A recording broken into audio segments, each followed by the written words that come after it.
Welcome to next session on the subject circuit theory, wherein we shall continue the discussion on Thevenin's theorem. I will solve one example to find out the voltage or current across or through a particular resistor for a given circuit. In fact, as I again repeat that the practice or the thrust which was required to be there in discussing the problems on finding out currents in electric circuits or voltage in electric circuits at a different point, which was there around 30 years ago when we learned through this subject, is no longer there. What I say that all these techniques which are there were predominantly much meaningful for manual computations. With now computers invading everything, this is not so important. I repeat, what is not so important? Understanding of Thevenin's theorem is fundamental, but practicing on various complicated problems is not that way significant as of today. Now we shall go through one example.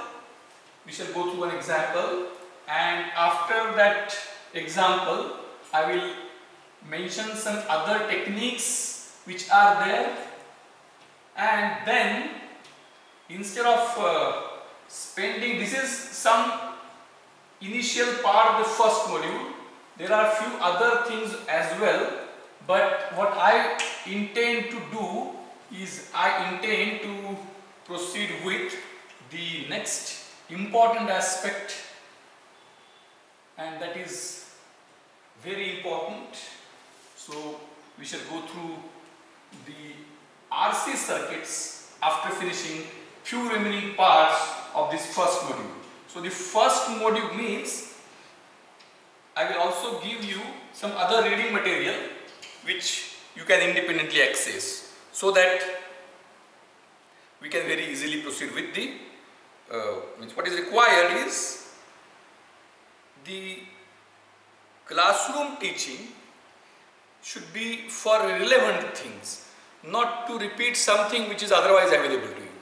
So the attempt is to simplify the things. So the sequence which we follow now is one Thevenin's theorem example. So that means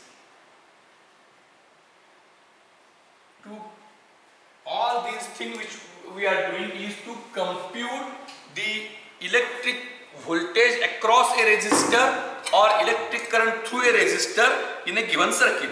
So we could do it using Kirchhoff's laws.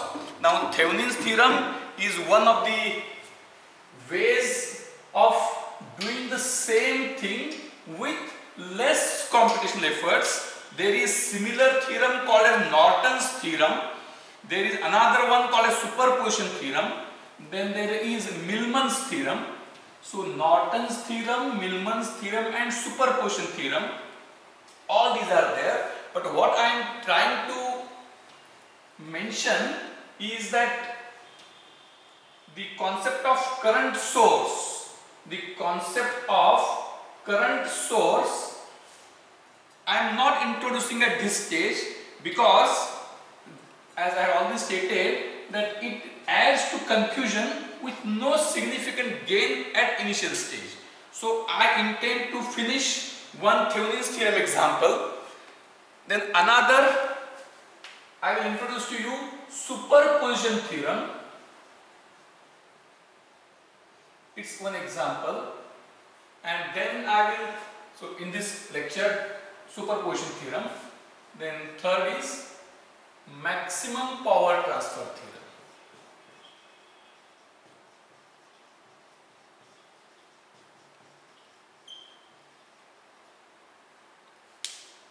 Thevenin's theorem example I will take. Then there is an alternative method for finding out Thevenin's equivalent circuit, that also I will explain. But also example, alternate method, then superposition theorem, example, maximum power transfer theorem, example, maximum power superposition theorem, statement and working on one example, maximum power transfer theorem, working and on one definition and one example. Along with superposition theorem, there is one more. This I will say A and then B. That is Millman's, not superposition theorem. It is very close related with Millman's theorem. Means it is a special case of Thevenin's theorem in the sense that in some special arrangement it is more appropriate to have Millman's theorem to find out Thevenin's equivalent circuit. So what I do, I will take one example, explain Thevenin's theorem. I will explain superposition theorem with one example. While explaining Thevenin's theorem, I will also tell another method of finding out RTH. Then Millman's theorem I am giving as a homework or self-learning, so that you will be coming up with that, and I will mention it whenever we find suitable time. And then I will introduce maximum power transfer theorem, and after that we will end up the broad coverage of first module, and then what I intend is RC circuits is what I think the crux of this subject. So that is the concept of differential equations and all that is going to come. So that will come in due course. So right now in today's lecture is very simple to a large extent, in the sense that it is just what we can say, not high school but maybe MTS scholarship level problems. Means there is no, what we can say, rocket theory, rocket science, no complexity like Einstein's postulates. Very simple, where the sharp students by putting some time can do very easily as a procedure. So one example I will take for Thevenin's theorem.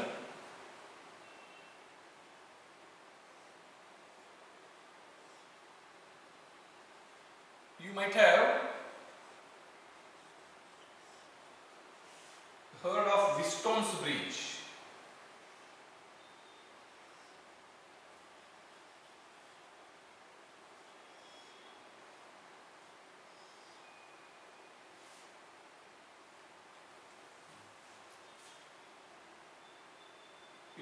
Thevenin's theorem did not have two sources, only one source is, means any circuit, any complex circuit, it is not required that there should be two sources, one source is also enough.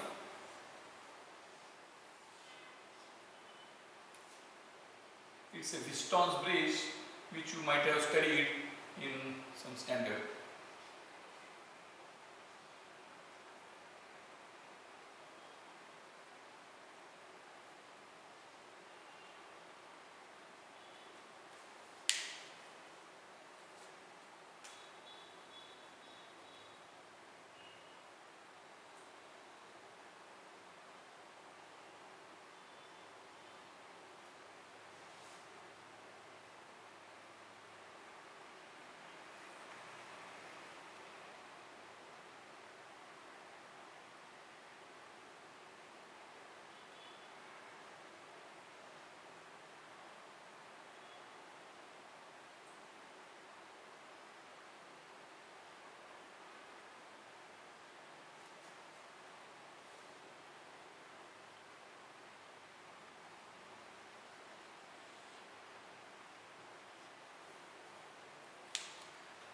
So the question is very simple.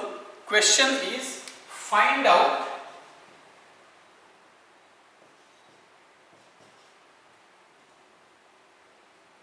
the current in 55 ohm resistor. Find out the current I in 55 ohm resistor. As I already stated that in fact this was not required, but you are just at the initial phase of your, what we can say, study in the department, and you are not that way used to my complex discussions. In Ordino it was very simple, therefore just to ensure that there is no complaint of moving rapidly, I am taking this example. Actually, there is no need. Now, this I you can find out using Kirchhoff's laws. This current here you can find using Kirchhoff's laws. But then finding out current using Kirchhoff's laws you can take as a homework and just try to find out how much unnecessary time it consumes, whereas here we will explain it through Thevenin's equivalent circuit. So this can be found out. So the first principle, or the first thumb rule to find the current using Thevenin's theorem. So the resistance through which the current is to be found out is to be disconnected, and the points C and points D are to be presumed to have, means when I consider myself in this resistance and look towards the circuit through Thevenin's I look, this is as point C, this is as point D, this is as VTH, this is as RTH. VTH is RTH. So what I do is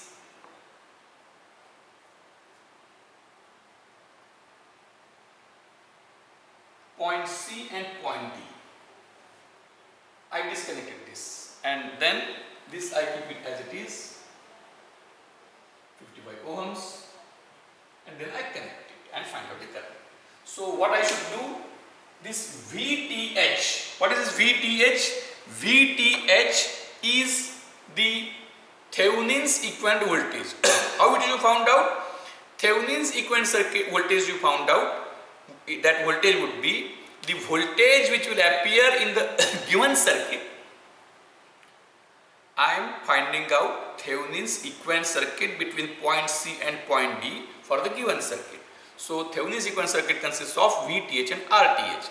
VTH is the voltage that will appear between point C and points D, point C and point D in the given circuit when nothing is connected between C and D. That is the open circuit voltage between C and D. So it is very easy now. Voltage at point C is 10 volt, 60-40, simple potential divider, 4 volts. Voltage at point D is 10 volts, 70-30, 3 volts. So voltage at C is 4, voltage at D is 3. So VCD is 1 volt. C is having 1 volt more. So open circuit voltage VOC between, or to be very precise, VCD open circuit is 1 volt. So that is VTH is 1 volt. VTH is 1 volt.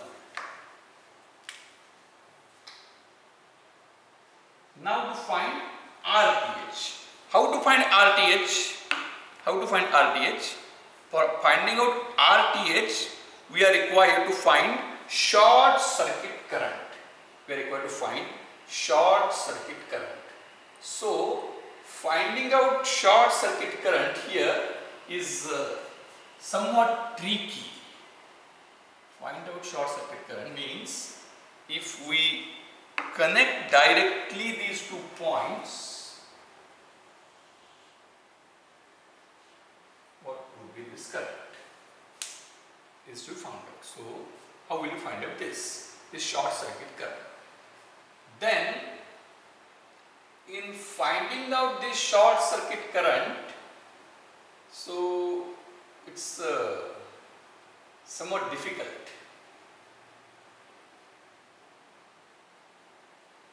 It's not impossible, but how you will find out this short circuit current? So what is going to happen is that means if you put an ammeter here,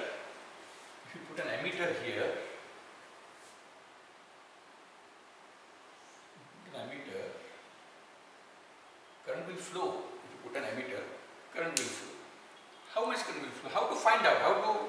What is important is that the crux, how to See, when your students, the classroom discussion should contain how to attack the problem, finding out short circuit current, and then now remember one important thing.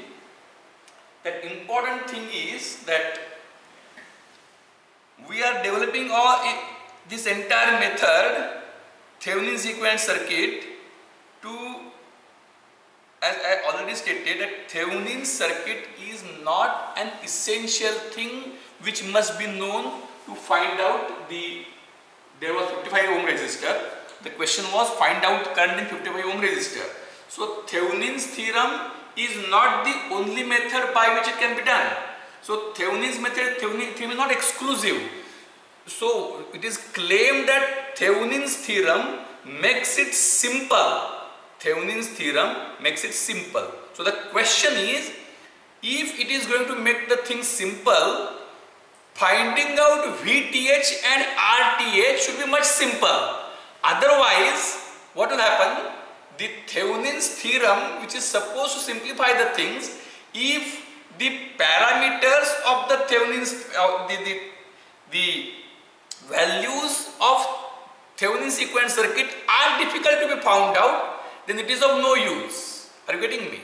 So there should be some instant method to find out the Thevenin's equivalent circuit. VTH we found out instantly. 10, 60, 44, 70, 30, 3, 4 and 3, 1 that we found out. Now, how do we find the Thevenin's equivalent the resistance for which we want to find ISC, short circuit current? So what I will do, sometimes, as I had already stated, the pictorial representation makes the problem. So what I will do, I will draw the same thing in this way. I am not making any electrically both circuits are same, 60, 40.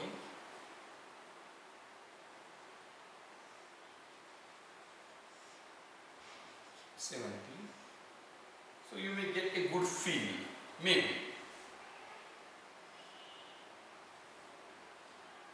So it is same circuit. And now we want to find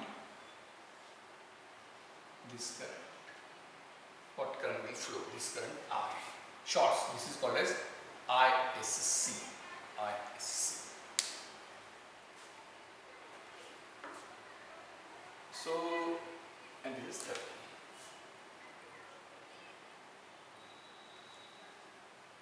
So we are stuck up here. Stuck up here in the sense that what this current would be, then this current, then this current, then it will come and currents will come through this, it will come here and what? So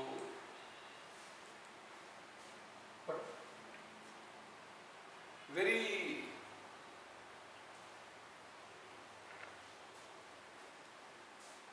when we connect all these things,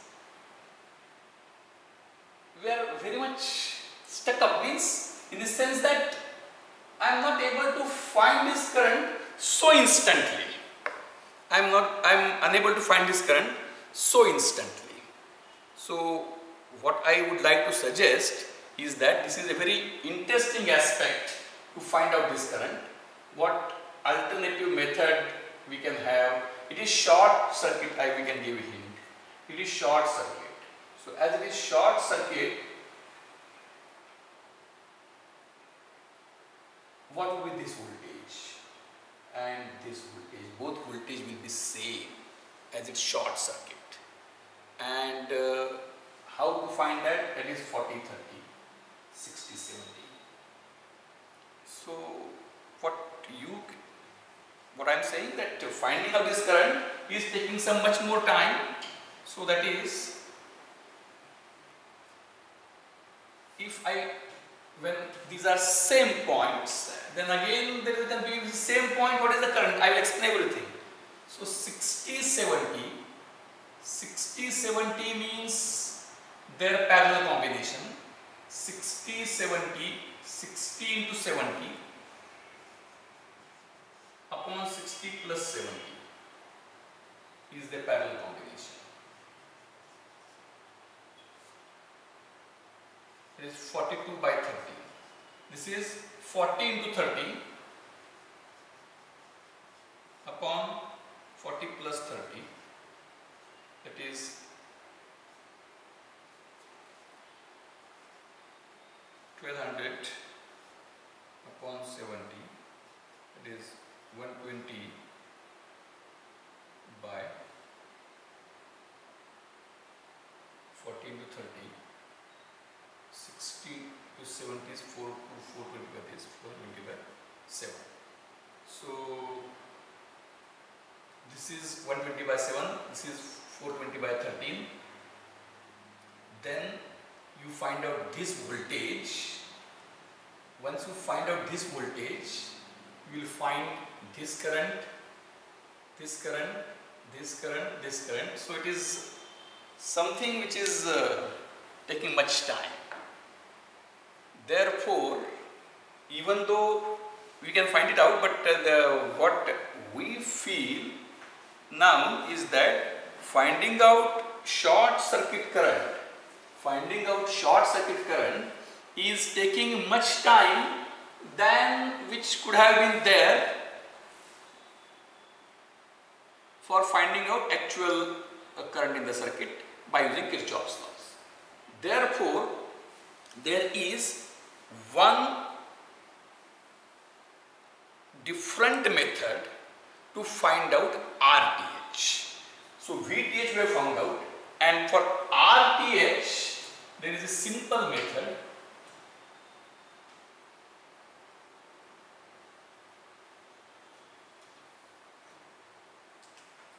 So we start with the same problem. So somehow we find that finding out short circuit current is not so easy.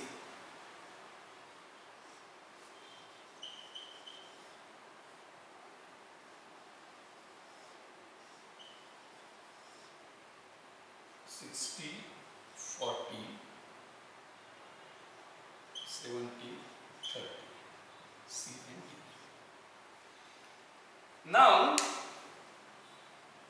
listen very carefully. Any circuit between 2 points can be represented by an equivalent Thevenin circuit, which consists of one voltage source and one series resistance. Voltage source is called as Thevenin's voltage value is called as Thevenin's equivalent voltage, and resistance value is called as Thevenin's equivalent resistance. The voltage is given by open circuit voltage between the 2 points, and the current is given by, the resistance is given by the open circuit voltage upon short circuit current. But we have found that finding out short circuit current itself is somewhat time consuming. Therefore, this alternative definition. That alternative definition is the Thevenin's equivalent resistance. Thevenin's equivalent resistance. Do you think by something else now? So I am looking from this. So I am 55 ohm resistance myself. My is Thevenin's I. So when I am looking from Thevenin's I towards this circuit, I find this resistance. I find this resistance and this voltage source. Now, similarly, when I look through this, I see this resistance plus this voltage source. What will be the situation if, listen, very simple way,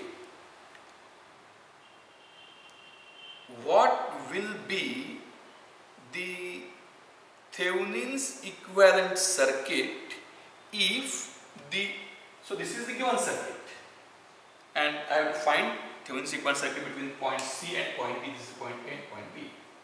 So I am looking between these two.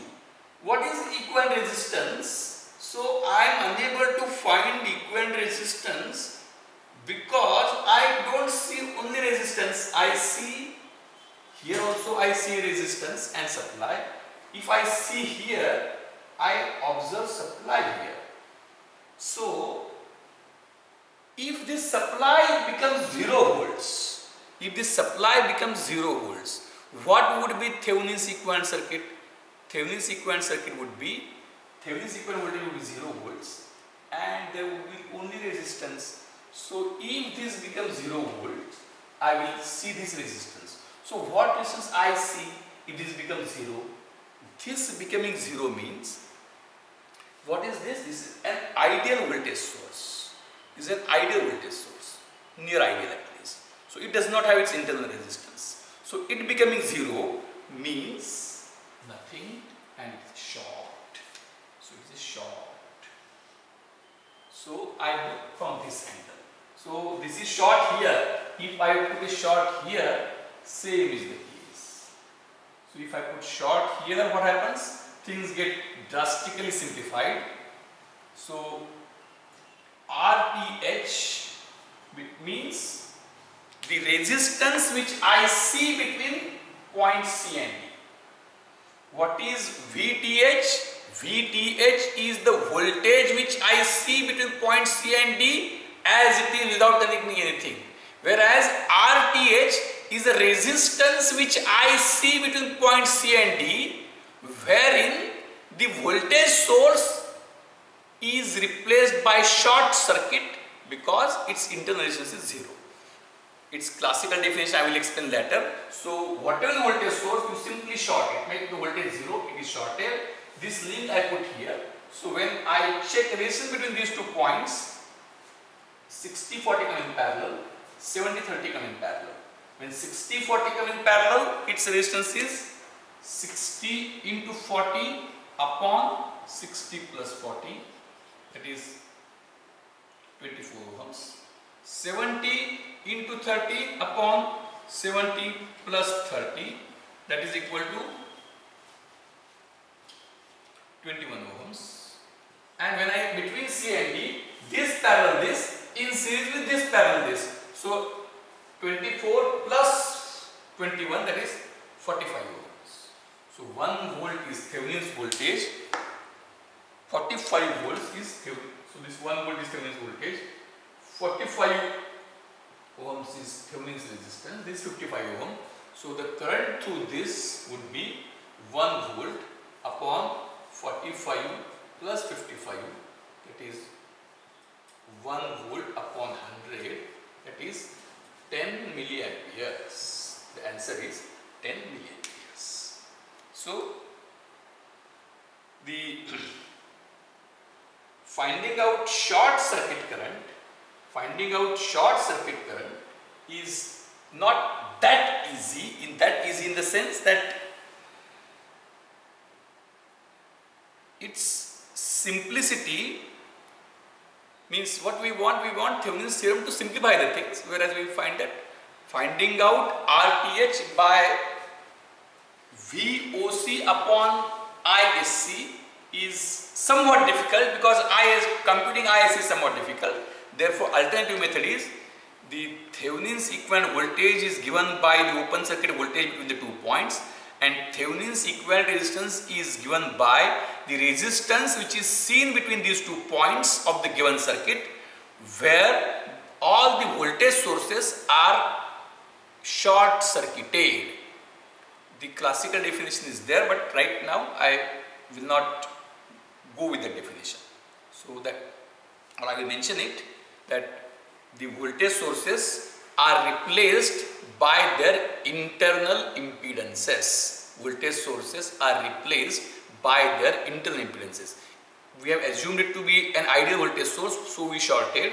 If it was a practical voltage source, it would have somewhat small internal resistance. So instead of short, we will replace it by that value, but which we are not doing it right now. So I think that for Thevenin's circuit, the discussion is much more than enough. Remember that the stipulated hours which are provided are presuming what we can say the self-study at your end, but that is not always simple. So we take more time, explain the class. So instead of self-study, we engage more hours. I think that is the appropriate method. So Thevenin's theorem discussion I am stopping now, in the sense that it is more than enough time is provided, and you will also find it out, solve something on your own. You can create problems and solve them. And in our interactive session, which we planning at tomorrow and Saturday, we shall elaborate something if something is required. Then there is, so as regards to solving electric circuits for finding out voltage or current in any branch, the circuits which consist of multiple voltage sources and multiple resistances. So first we explained Kirchhoff's laws. I think this is something extremely simple, even not required to be taken. And second is Thevenin's circuit. Then third, which we are going to do now, is superposition theorem. This is also very simple. I think I will just mention it, take one example and proceed further. This circuit consists of, as I stated, consists of voltage sources and resistances. There is something called as current source,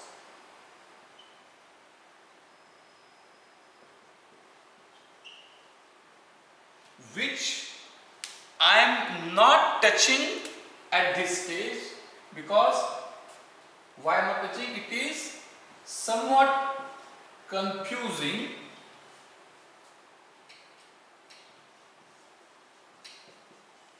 and not required right now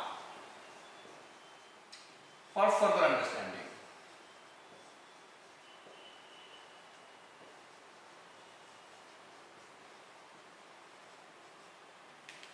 Not required right now for further understanding. That is important.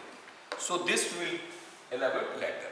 So all problems we are considering only of circuit consisting of multiple voltage sources and resistances. So superposition theorem I will deal. It's very simple. It is, so I think it is a high school scholarship problem. I will mention, when one electric circuit consists of multiple voltage sources, when one electric circuit consists of multiple voltage sources, in that case, whenever you are interested to find out current or current through any branch in any given resistance or voltage across any given resistance, in that case the current or voltage is given by sum of individual current and voltages which would exist if one source is acting at a time. So I will explain it in very simple manner.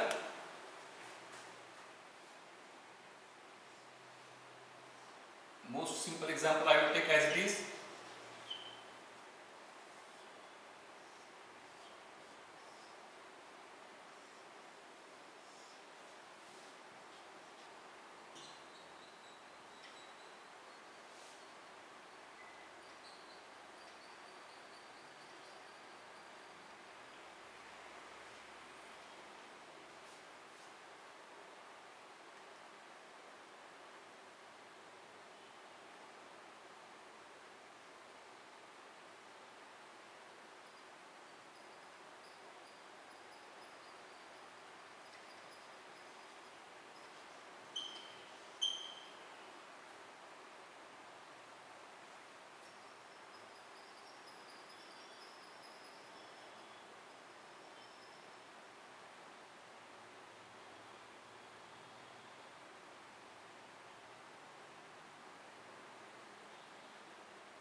Find I. So for this problem, when you go home, you are in home only. For this problem, you can find out this current by using all methods. You can find the current by using all methods. In the sense, using Kirchhoff's law, using Thevenin circuit, using superposition theorem, which I am telling now, right now. So what is superposition theorem?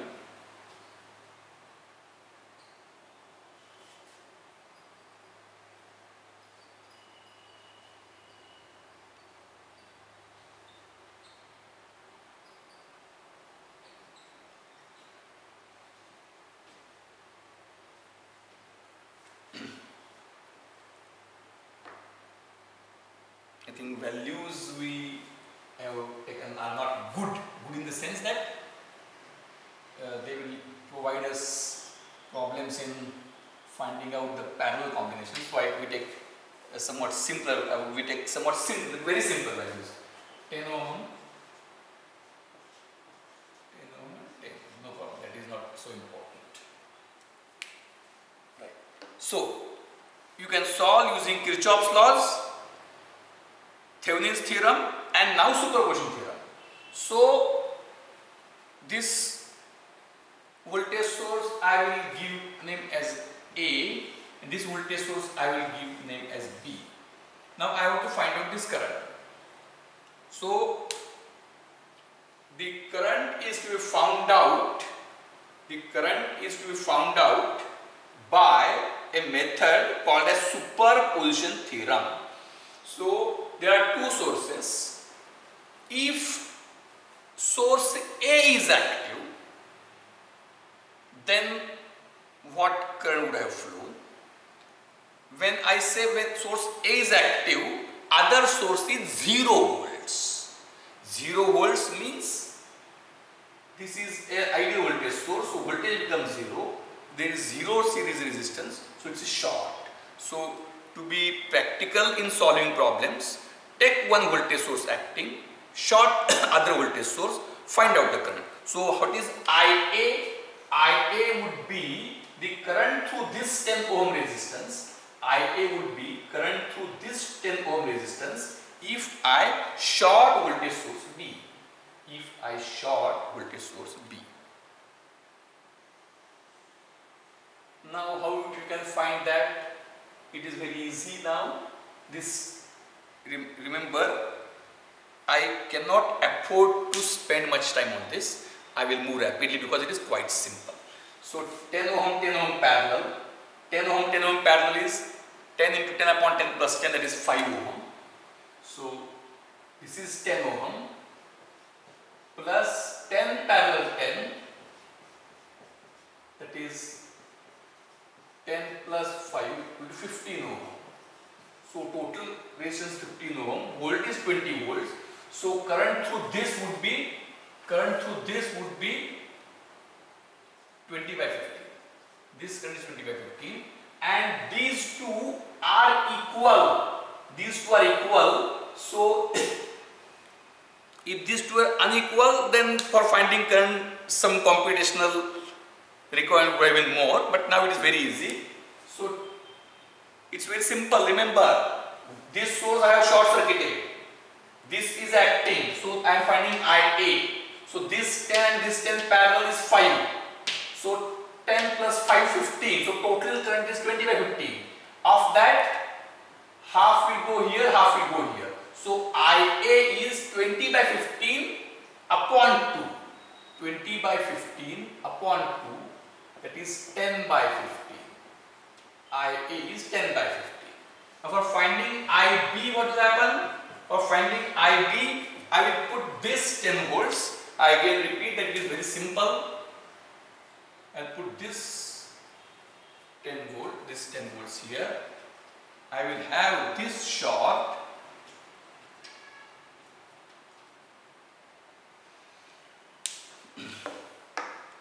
I will make this short.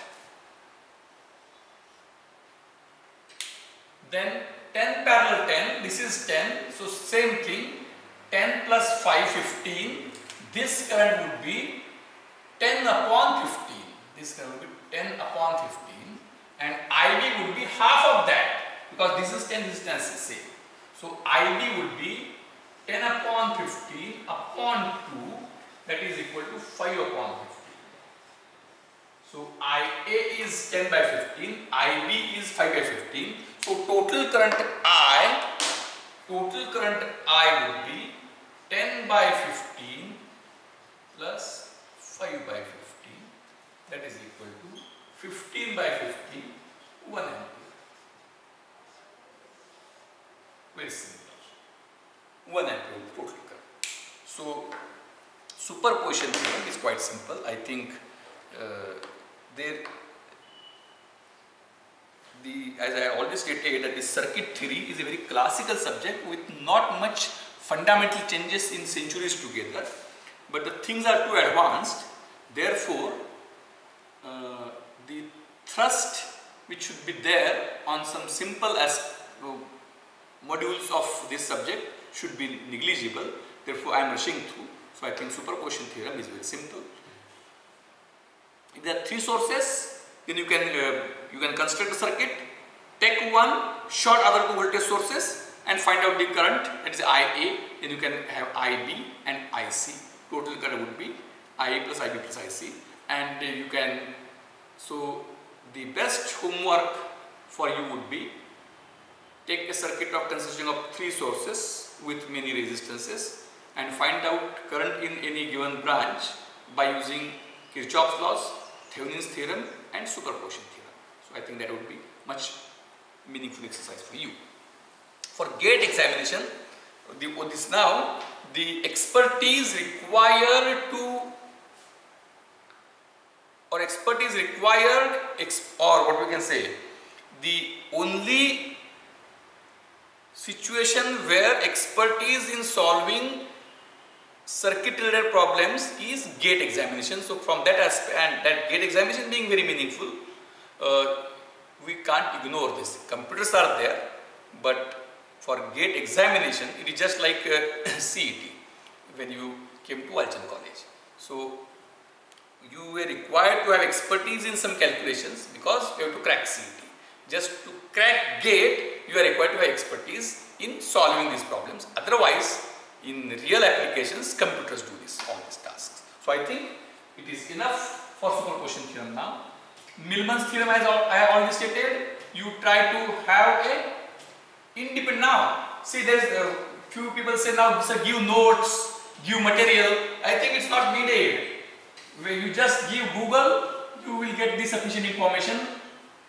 On Google, on Wikipedia, you get much more information, which is very much enough for you. So Millman's theorem you do as a homework, and sometime later we will discuss. After that we will start with what is called as a maximum power transfer theorem. Maximum power transfer theorem. So we have got a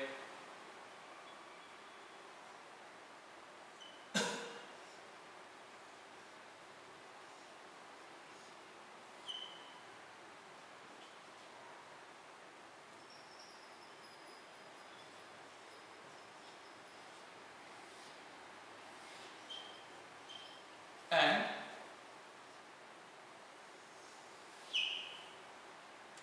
this is the voltage source.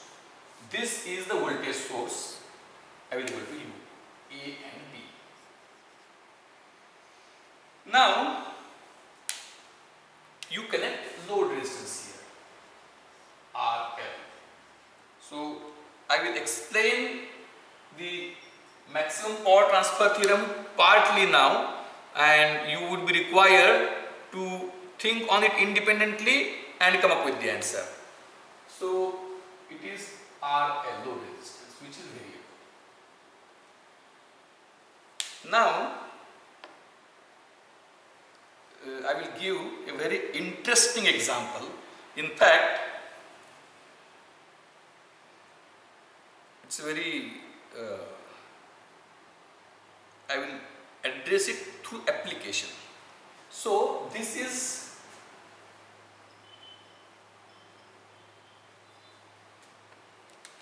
through these wires it is come, and